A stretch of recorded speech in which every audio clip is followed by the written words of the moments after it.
Hi, if you're a guest of this, welcome. We are a community that likes to gather on Sunday and wrestle with Jesus and what it means to be his, and both individually and collectively what it means to be the church. And our passion is that a church should bring tangible value to the community in which it sits.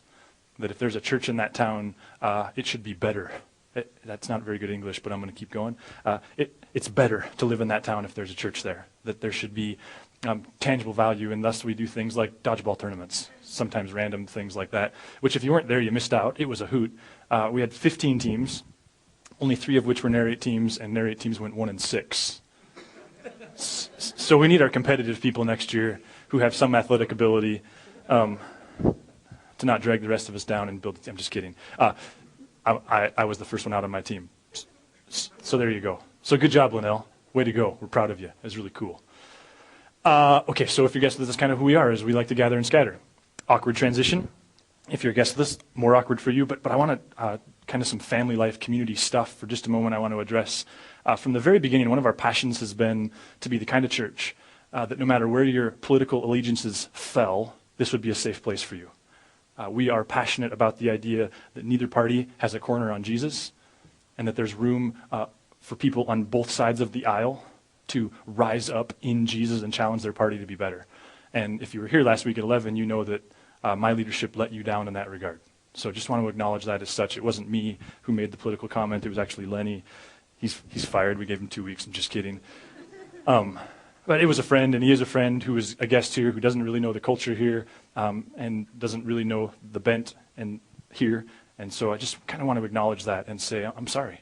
One of our biggest passions is that this would be a safe place for you to bring friends, no matter where they're at on their spiritual journey, and that when the morning's over, you can be proud that they were here with you, and that we wouldn't embarrass you or do anything dumb in those regards. And so I'm just acknowledging that a lot of that falls on me, because quite frankly, I'm learning a lot, and have since February, about what goes into bringing in guest teachers and the leadership that I need to provide to that end. And so really it was a fault of my leadership, I'm going to say. So thanks for your grace, and know that if we can help it, we're not going to embarrass you in that way again. On that note, also recognize that there's been we've kind of spoke out of both sides of our mouth on some women in leadership type stuff. That if you're here on Valentine's Day, we unpacked some of the context of some of the things that Paul talked about, and then there were some follow-up weeks by some guests that kind of caused you to go like, well, wait a minute, what is going on here? Where do we land on this stuff? And so I just want to acknowledge that as well. And I will say this, that it's a lot like the political thing, that quite frankly, there's lots of room for people to follow Jesus and fall on both sides of that conversation too, about gender hierarchy and women in leadership. And so, there's part of me that is kind of, I'm not happy, but it's appropriate to me that the other side was also represented. And then on that end, and then I'm going to stop with the life-killing business stuff, is on Mother's Day, I'm going to spend my best energy unpacking context stuff and the questions and the observations that I think are relevant to that conversation, and hopefully will be a little more forming in terms of our culture in that regard. So there you have it. Thanks for your grace. I'll do better. We're going to finish up margin this morning, and to do so, I want you to turn your attention to the screen. We're going to watch a clip that kind of captures where we're going to jump off from this morning. Dr. Switzer? Yes, come in. I'm just washing my hands. I'm Catherine Bigman. Janet Carlisle referred me. Oh, yes. Still being buried alive in a box. Yes, that's me. Should I lay down? Oh, no, we don't do that anymore. Just have a seat. And let me tell you a bit about our billing. I charge $5 for the first 5 minutes, and then absolutely nothing after that. How does that sound? That sounds great. Too good to be true, as a matter of fact. Well, I can almost guarantee you that our session won't last the full 5 minutes. Now, we don't do any insurance billing, so you would either have to pay in cash or by check. Wow. Okay. And I don't make change.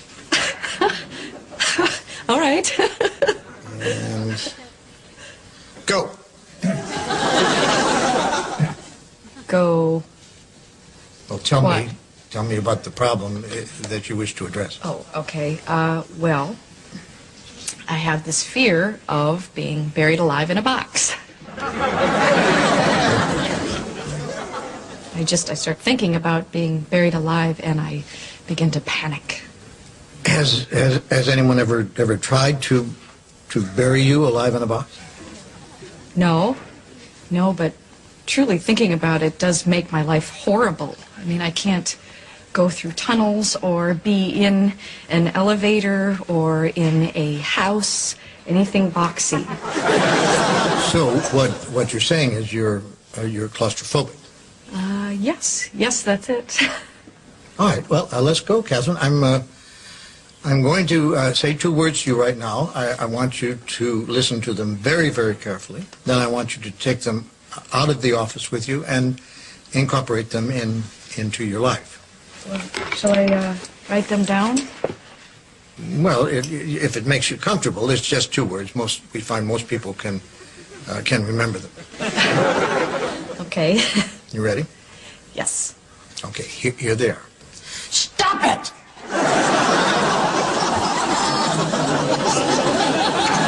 I'm sorry? Stop it! Stop it? Yes, S-T-O-P, new word, I-T. So, what are you saying? You know, it's funny. I say 2 simple words, and I cannot tell you the amount of people who say exactly the same thing you're saying. I mean, this is not Yiddish, Catherine. This is English. Stop it. So, I should just stop it. There you go. I mean, you don't want to go through life being scared of being buried alive in a box, do you? I mean, that sounds frightening. It is. Then stop it. I can't. I mean, it's been with me since childhood. No, we don't go there. Just stop it. So I should just stop being afraid of being buried alive in a box. You got it. Good girl. Well, it's only been 3 minutes, so that will be $3. Actually, I only have a 5, so. Well, I don't make change. Then I guess I'll take the full 5 minutes. Fine. All right. Well, what other problems would you like to address?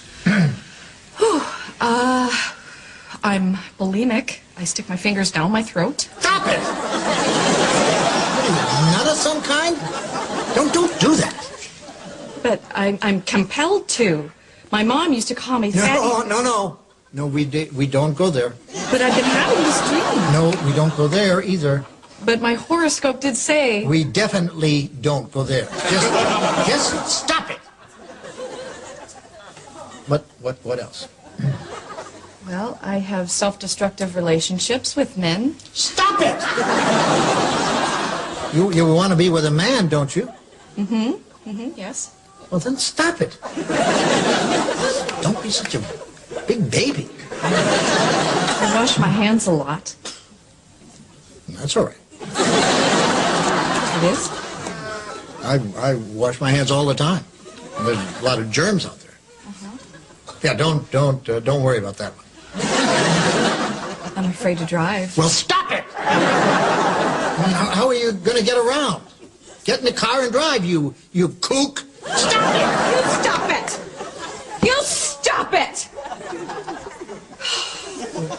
What's the problem, Catherine? I don't like this. I don't like this therapy at all. You're just telling me to stop it. And you don't like that? No, I don't.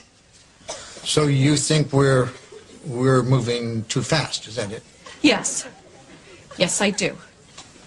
All right, then let me give you 10 words that I think will clear everything up for you. You want to get a pad and a pencil for this one? All right. Are you ready? Mm-hmm. All right, here are the 10 words. Stop it or I'll bury you alive in a box!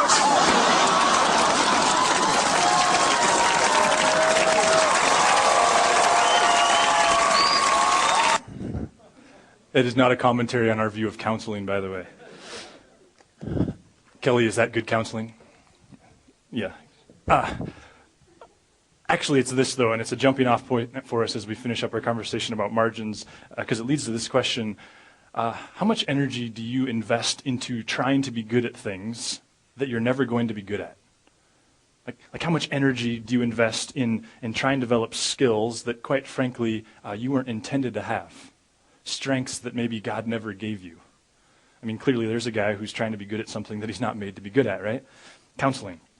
Actually, I had a friend this week we were having lunch and we were talking about the marriage mentoring stuff, and him and his wife are going to be one of the mentor couples, and he said, Adam, how much marriage mentoring do you do? How much marriage counseling do you do? And I said, not very much, and I actually referenced that film or that little clip as the rationale for why, because I'm not good at it. People tell me that I don't listen very well, I don't know what they're talking about, but I did have a lunch the other day where a gal said to me, okay, Adam, I don't want you to solve my problem, I just want you to listen, and that was really hard. So, how much energy do you invest in developing strengths that God may have never intended for you to have? And conversely, how much energy do you invest in developing strengths that God does have for you? How much energy do you invest in building strengths, building abilities that God does have for you, that he does want you to have? And it leads to this question too, I think, and that's how well-rounded of a person does God want us to be? I mean, how many skills has God given you, and how many things does God want you to be good at?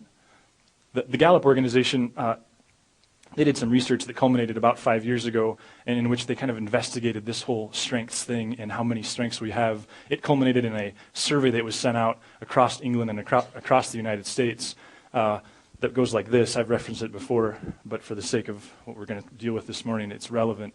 Your child comes home with the following grades: Math A, English B, Art C, PE D, Science F. Which grade do you give the most attention to? It was a survey for parents. And as you might suspect, over 90% of parents gave the most attention to the F. But the Gallup organization, and there's a growing field of researchers and leadership thinkers and business people there's a growing opinion that says, no. You only have a couple strengths. In fact, the Gallup organization, one of the things they talk about, John Maxwell talks a lot about this as well, is that if we were to put your strengths on a scale of, say, 0 to 10 or 1 to 10, whether you have a 2 or a 6, they would say it doesn't really matter.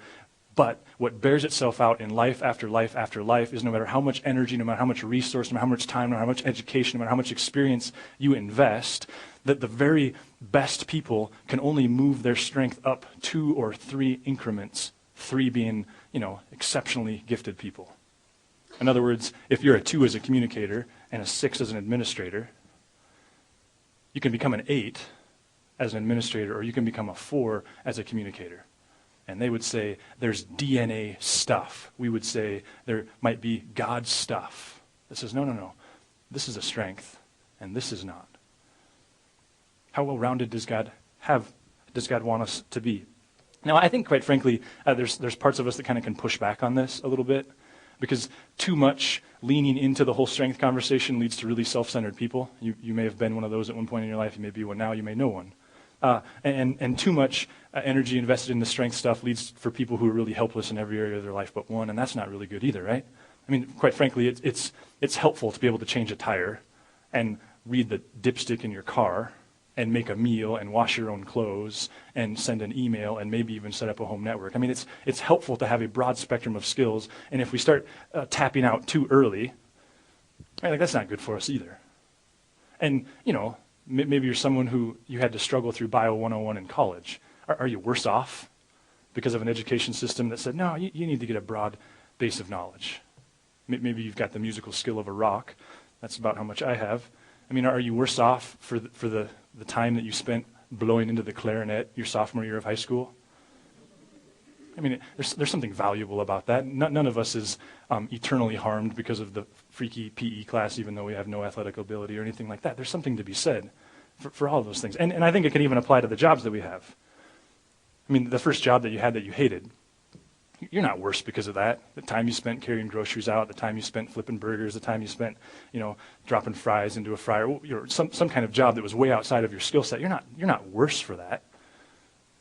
My first job I was 15. I got a job at the Chinese restaurant in Laurel, Montana. They didn't have a dishwasher until 4 p.m. but they had a lunch hour. And so I'd get there, and the plates would be stacked to the ceiling, and the sweet and sour sauce would be like epoxy glue on the plates. And the sprayer, it only had cold water in it. If you've ever washed dishes, you know what I'm talking about. Just pure cold water. And the dishwasher, not quite sure how long these guys made it with the people who like to keep things healthy, but the dishwasher also only had cold water, with the exception being that as it cycled through the machine over and over and over again, it slowly became warm and eventually hot as the evening wore on. I lasted 2 weeks and was fired. But I'm not the worst because of that. It was good, right? So, of course, there is an advantage to a broad skill set. But wouldn't we also all agree that the person who spends a lifetime doing things that they hate, the person who all day, every day is found in the monotonous things, the things that they're not built to do, the things where they can't shine, the things where they don't have this incredible amount of success that comes when they put their hands to them, wouldn't we say that that's equally as unhealthy? Wouldn't we agree that the person, maybe the stay-at-home parent, maybe the person stuck in a job that they despise, that if they don't find some outlet to develop their strengths, to do something, even if it's only a couple hours a week, where they actually enjoy it, where they actually have this sense of, I could do this forever, wouldn't we say that's just as unhealthy for them? Which brings us to the last thing about margin that I want to bring up in your conversations with yourself and your friends and your family and God, and that's a kind of margin that I don't really have a name for, but it's the kind of margin that puts an incredible amount of value in elbowing room for you to develop your strengths. It's the kind of margin that values time in your life where you really can play to your strengths. The type of margin that says, you know what, the fact of the matter is, if I'm not careful, all of the demands and all the monotony and all the stuff that happens in life and all the tasks that have to get done, someone has to do them, someone has to wash the laundry, someone has to do the dishes, all the stuff that's probably none of our skill sets. If I'm not careful, that stuff will bury me, and I'll just be another human robot doing stuff that I have to do, and my soul will shrink. What do you call the kind of margin that says, I've got to create room where I can really develop and invest in the one or two things that I'm made to do? What do you call that kind of margin? The picture I get in my head is of standing in a field vastly overgrown, just lost in the overgrowth. And I think there's repeated instances in the text where God warns us, hold on. Because by the nature of owning a company, by the nature of having a job, by the nature of having a family, by the nature of being a spouse, by the nature of being a parent, by the nature of being a part of a church and being a part of a community, if you're not careful, you'll just get lost doing all the stuff that needs to get done. And the stuff that God made you for, the contribution he needs you to make, the ball that he can't afford for you to drop, the ball that your family, that your organization, that your company, the ball that you were hired to carry, it'll get lost. And you'll just be stuck in the monotony. God, it seems to me, throughout the narrative, gives us these stories that illustrate just this. And one of the more poignant ones is found in Exodus chapter 18. In Exodus 18, just to kind of set the stage, the book of Exodus, for those who are new to the Bible, the book of Exodus, second book of the Bible, the main character of Exodus is who? Moses. Yeah, even if you haven't read the book, you've seen the movie, right? In the book of Exodus, God calls Moses to Egypt. In the book of Exodus, the Israelites are crying out. They're crying under their oppression. Some stuff we're going to unpack more in a couple of weeks. God sends Moses to Egypt to say to the Pharaoh, let my people go. So Moses goes to the Pharaoh, he says, let him go. The Pharaoh says no, but Moses says yes, and God says yes, and eventually the Pharaoh has to say yes, and so the people are released. Scholars debate exactly how many people left Egypt at this point. Some say 200,000, that's the low number. 1 million is the high number. But nonetheless, you've got a lot of people. They leave, they go into the desert. They've been slaves for 400 years. They have no social order. They really don't have any order at all, because for the last 400 years, what it meant to be an Israelite was to make bricks. Your whole identity was found in making bricks, and thus everything that you needed to do, you were told to do. So they end up in the Sinai desert. This in 18 is pre the Ten Commandments being given, so they have zero social order. The Israelites have three things at this point in their history. They have their freedom, they have God, and they have Moses. The result being that they look to Moses for everything. They lean heavily into Moses. Everything that they need answers for, they go to Moses. So in Exodus chapter 18, Jethro, Moses' father-in-law, he lives in the neighborhood. He's not an Israelite himself, but he lives in the neighborhood, and he decides he's going to come to town and he's going to check out what's going on with the Israelites. So the night before, he has dinner with Moses and his daughter and his grandkids. And the next morning, Jethro says, hey, I think I'll go to work with you. And so he heads off to work with Moses. Exodus 18, verse 13, the next day, Moses took his seat to hear the people's disputes against each other. They waited before him from morning till evening. My contacts are very dry and I cannot read. It's not because I'm illiterate, it's because I can't. It's really weird. Anyway, so, first day. Funny aside that you probably didn't need to know. First day, Jethro gets to work with Moses, and what he observes is Moses sitting on a seat, something like this, probably not made of wood. And this is an Eastern culture, so there aren't lines. There's just mobs of people, concentric circles of people. For as far as the eye can see, these people are waiting in line to talk to Moses to solve their problems. If you've ever been a boss, maybe you can appreciate this. Ever been a leader or a manager or a parent, you can appreciate this. I mean, they're one thing after another. The people, as far as the eye can see, it's like a U2 concert, because then the day gets over, and of course they all didn't get to see Moses, so they sleep in that place, and Moses goes home. Probably not, but it's hard to imagine how that happened day after day. Jethro says this. When Moses' father-in-law saw all that Moses was doing for the people, he asked, what are you really accomplishing here? Which, by the way, if your boss says that to you, that's a rebuke, right? What are you really accomplishing here? Why are you trying to do all of this alone while everyone stands around you from morning till evening? Translation, Moses, you're an idiot. Like, what are you doing? Why are you wasting your time? To which Moses says this, because the people come to me to get a ruling from God. So Moses plays the God card. Always hard to deal with the God card when it gets played, isn't it? When a dispute arises, they come to me, and I am the one who settles the case between the quarreling parties. I inform the people of God's decrees, and I give them his instructions. So Moses has got a little bit of a point. He's going, hey, I'm their guy. I'm the one that knows God's way. I'm the one that knows God's best. I'm the one that knows God's way of living, and so they come to me. To which Jethro says, this is not good. Like, okay, it might be God's will, but you're doing it really wrong. Like, it's really dumb the way you're going about this. And then he goes on to say this. You're going to wear yourself out and the people too. This job is too heavy a burden for you to handle all by yourself. And then Jethro says, now listen to me. Now, hold on just a second. You're Moses. Like, you're kind of a big fish. You're kind of a big deal, as they might say. Right? I mean, you're the guy who you come into Egypt, the most powerful empire in the world, and you say, let the people go, and the Pharaoh says no, and you say, okay, well, and you walk up to the Nile, and you put your stick in it, and it turns to blood. And a little bit later, Pharaoh's still not dealing with your requests, and so his magicians, they throw their staffs on the ground, and they turn into snakes, and you throw your staff onto the ground, and it turns into a snake, and it eats their snakes. A little bit later, the people finally get released, and you come up to the Red Sea, and it's kind of in your way, and you grab your staff, and you go, whoa, and you put it in the water, and it splits in half, right? So you're kind of successful, you kind of got it going on, like you're a big deal. And now this guy who's not a part of your industry, he's not a part of your context, he doesn't really know the first thing about managing this company or being a part of this family or living in this community, he says, dude, you're wasting your time. Which I think we're not going to get here, but an aside, for your own personal quiet times, if you read the rest of chapter 18, you begin to learn why Moses was called the most humble man to ever live, because of his response to Jethro. But nonetheless, Moses stands in front of Jethro. Jethro's going, let me help you. And Jethro's advice is this. Now listen to me, and let me give you a word of advice, and may God be with you. You should continue to be the people's representatives before God, bringing their disputes to him. Teach them God's decrees and give them his instructions. Show them how to conduct their lives, but select from all the people some capable, honest men who fear God and hate bribes. Appoint them as leaders over groups of 1,150 and 10. They should always be available to solve the people's common disputes. But have them bring the major cases to you. Let the leaders decide the smaller matters themselves. They will help you carry the load, making the tasks easier for you. Jethro says to Moses, hey Moses, in the beginning, you did what was reasonable and prudent. And his dilemma is our dilemma. If you've ever started a company, if you've ever gotten a new job, if you're part of a family, Moses did, his dilemma was our dilemma. Because when you get the job, you want to prove that nothing's below you. You want to prove you're a servant. You want to prove you're a hard worker. You want to prove you'll do whatever's asked of you. When you start the company, it's just you, you know? You got to do what needs to be done, and that's everything. That was Moses' situation.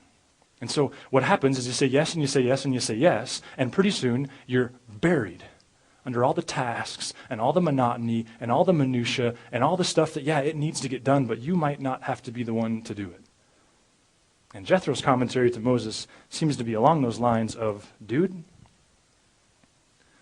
you can no longer do the stuff that God needs you doing. I mean, do we really need the leader of this new nation, the nation that's going to become Israel, the segue to the Messiah, the Savior of the world? Do we really want you sitting on a stool all day long answering questions? See, Moses' dilemma was our dilemma. There's lots of stuff that needs to get done. And if we're not careful, we'll spend our whole lives doing the stuff that needs to get done and completely neglect the stuff that God uniquely equipped us to do. Jesus dealt with the same dilemma, and I think provides some freedom in the way he dealt with it. In the book of Luke, I don't entirely understand scholastically why Luke developed this theme, but nonetheless he did. It's what some scholars call Jesus' commitment to willing the one thing.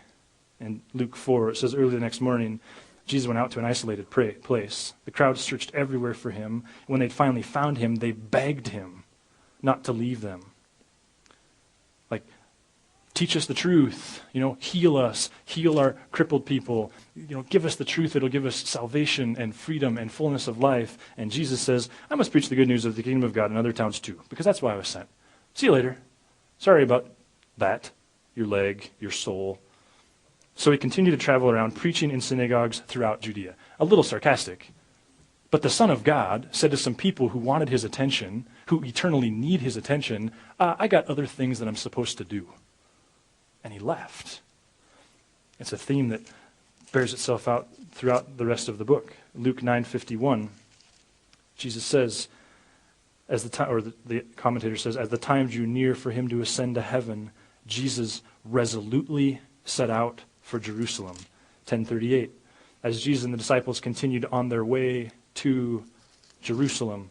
13:22, Jesus went through the towns and villages, teaching as he went, always pressing on toward Jerusalem. There's a theme, would you say? 17:11, as Jesus continued on toward Jerusalem. Jesus was so self-aware and so aware of the strengths, the unique things God needed him to accomplish, that he had the emotional maturity to say to some instances that were real needs, pressing needs, balls that shouldn't drop, hey, you know what? That's not why God sent me. It's a dangerous thing to say, isn't it? But Jesus seemed to be in touch with the type of margin that creates room for accomplishing the stuff that God made us to uniquely accomplish. When I was 20, I got to sit down with my friend Fred, and it was, when you're 20, you got tons of options on the table, and I had a couple job options on the table, and I was considering going back to college, and I was new to following Jesus, and so there's different ministries that I was invited to be a part of, and, I think I was talking about this fast. I was dating Teresa, and so, for 20 minutes, I think I rambled about all the options I had, and finally Fred stopped me, and he said, Adam, if I were Satan, you know what I would say to you? Or what I would do to you? To which I said, well, actually, no, I think that's really disturbing that you would imagine yourself as Satan and project yourself into that situation. It was rhetorical, so I said, well, what? And he said, I'd give you 20 ideas, and then I'd just simply sit back and watch you accomplish nothing. It's the same issue, isn't it? It's the type of margin that says, what is the ball that can't drop?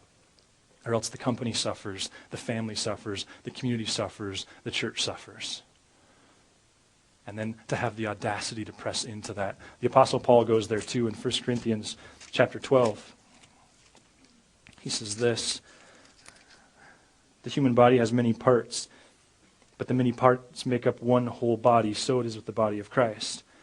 Yes, the body of Christ has many different parts, not just one part. If the foot says, I am not a part of the body because I am not a hand, that does not make it any less part of the body. We need to do a skit on this someday. And if the ears are not a part of the, and if the ears say, I'm not a part of the body because I'm not an eye, would that make it any less part of the body? If the whole body were an eye, how would you hear? Or if your whole body were an ear, how would you smell anything? But our bodies have many parts, and God has put each part just where he wants it. How strange a body would be if it only had one part. Yes, there are many parts, but only one body. The eye can never say to the hand, I don't need you. The head can't say to the feet, I don't need you. All of you together are Christ's body, and each of you is part of it. Translation, you're not good at very much. God didn't make you to be good at very much, which comes with incredible permission to focus, to will the one thing. Now, it can go too far. You can fail to be a servant. You can fail to put a towel over your arm and say, some things just need to get done.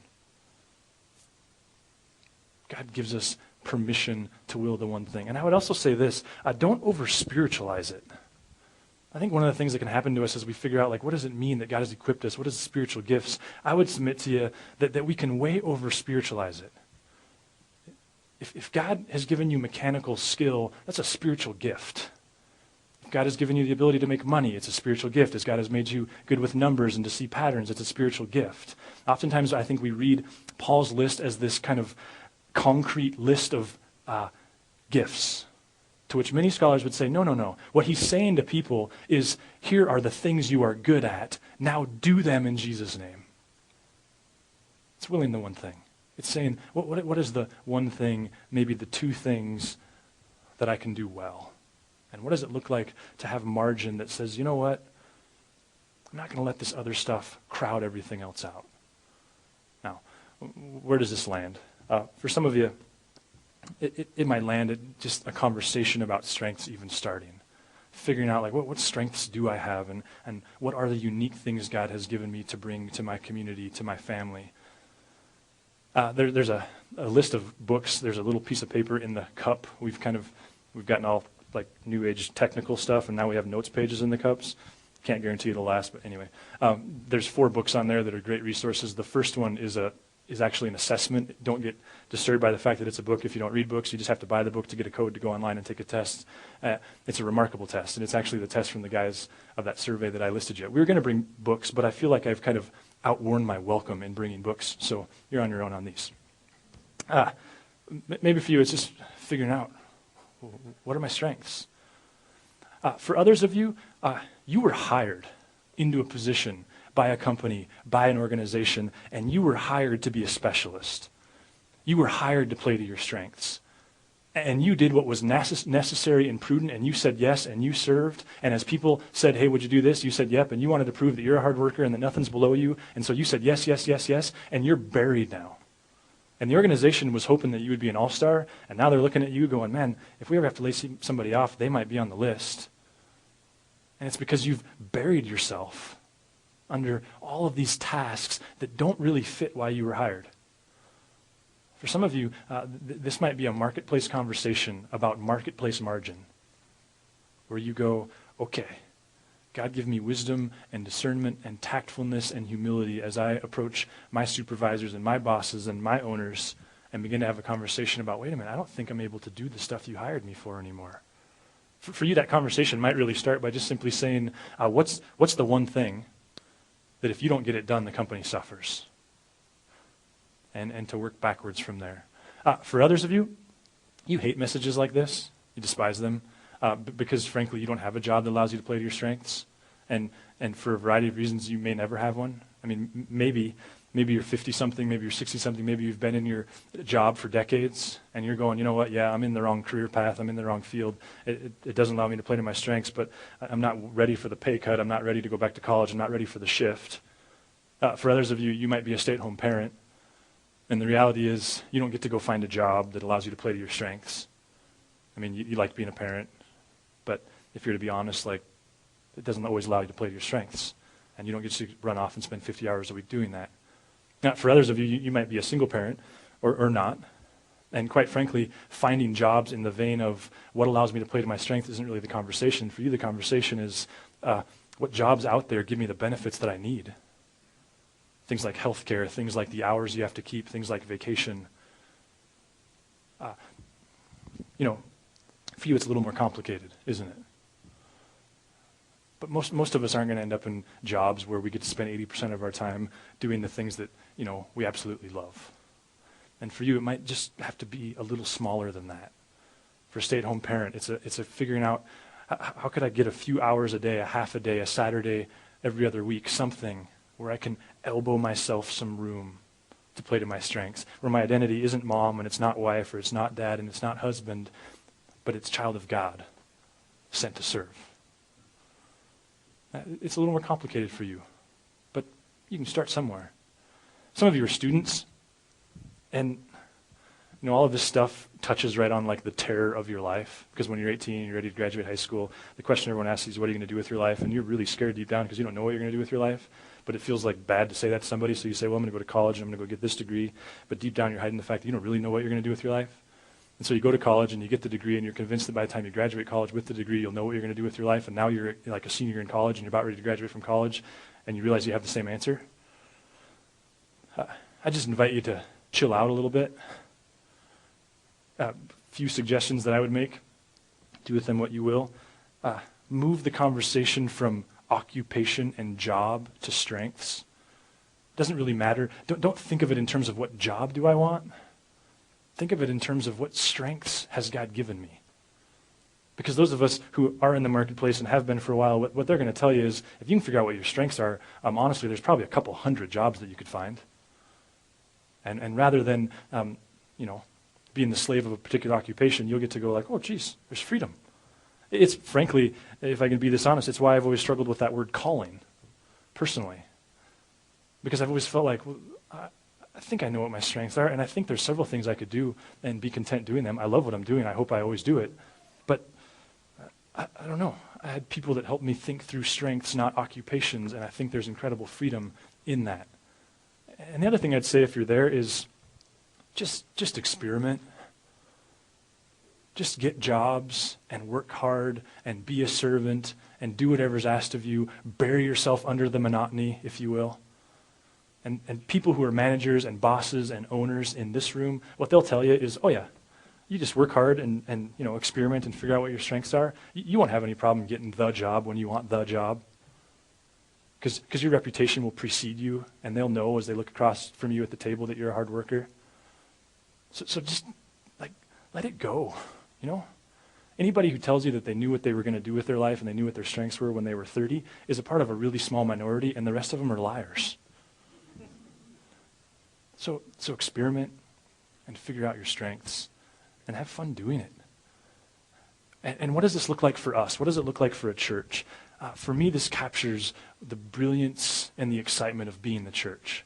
I think yesterday was a great example of this, where one person in particular, Linnell, she got to play to her strengths. She got to spend a couple months playing to her strengths, organizing this event, making this event happen, and lots of other people simply said, how can we help? It wasn't an issue of like, am I spiritually gifted to be a referee at dodgeball? Am I spiritually gifted to sell t-shirts? It really wasn't the issue. That's the brilliance, I think, of the church, is every once in a while you get to play to your strengths, and you're going to look to Narrate and go, help, please, help. And everyone else puts a serving towel over their arm, and they make it happen. That's the give and the take. And frankly, that's how we prevent ourselves from becoming self-centered and saying no to every opportunity that's not like perfectly fit to who we are. It's the brilliance of it all. And finally, if I can just offer a comment on margin, I hope for those of you that are new to investigating Jesus, and I don't know who you are, I'll let you define yourself however you define yourself. I hope what you're seeing in this is that God's passion isn't simply for your allegiance. Like I pledge my allegiance to Jesus who died on the cross so I can go to heaven. It's much bigger than that. That doesn't mean that there's not incredible value in believing in Jesus, of course. It doesn't mean that there's not supernatural transformation that happens in hearts when people believe and receive Jesus' forgiveness. Absolutely. What it means is God's interest in you doesn't start when you die. It started long before you were born.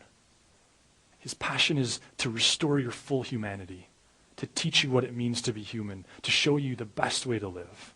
And so he talks to you about things like financial margin, because there's freedom, about relationship and family margin, because there's freedom. And he talks to you about a type of margin that says, I got to create room where I can play to my strengths. So if you're one of those, I hope that you're leaving the series recognizing God's holistic care for you. And maybe this morning is the time for you to just kind of express that to him, like, Lord, I trust that and I want to follow you. That would be salvation. Not this technical thing other than going, Lord, I trust you and thanks for your grace. So let's just take a moment, and I just want to give you a moment to reflect with God on whatever it is you're thinking in solitude and silence of your chair, and then I'll close us up.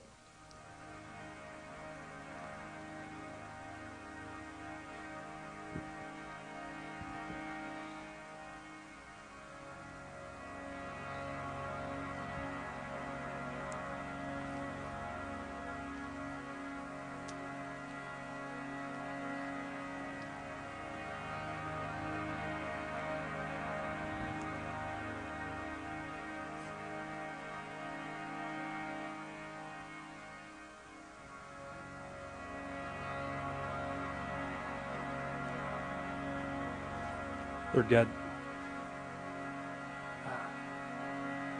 it's so amazing and awesome and marvelous that you don't just demand allegiance from us, because you're God. You could. It could have zero benefit to our lives now and our lives ever, for that matter, and yet that's not who you are. You are a God concerned with the monotony and the detail of our lives. A God who's not just interested in us for your own purposes, but because you're interested in us, God. So for friends who are just discovering your passion for their daily lives in this series, I pray that conversation would continue.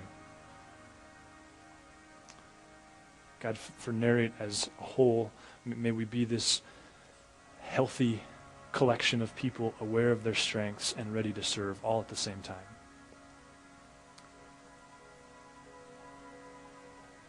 God, margin's never an issue that's going to go away. It's not an issue we can solve. And so would your Spirit just reside in this community and in each of us individually on this conversation. It's in Jesus' name we pray. Amen.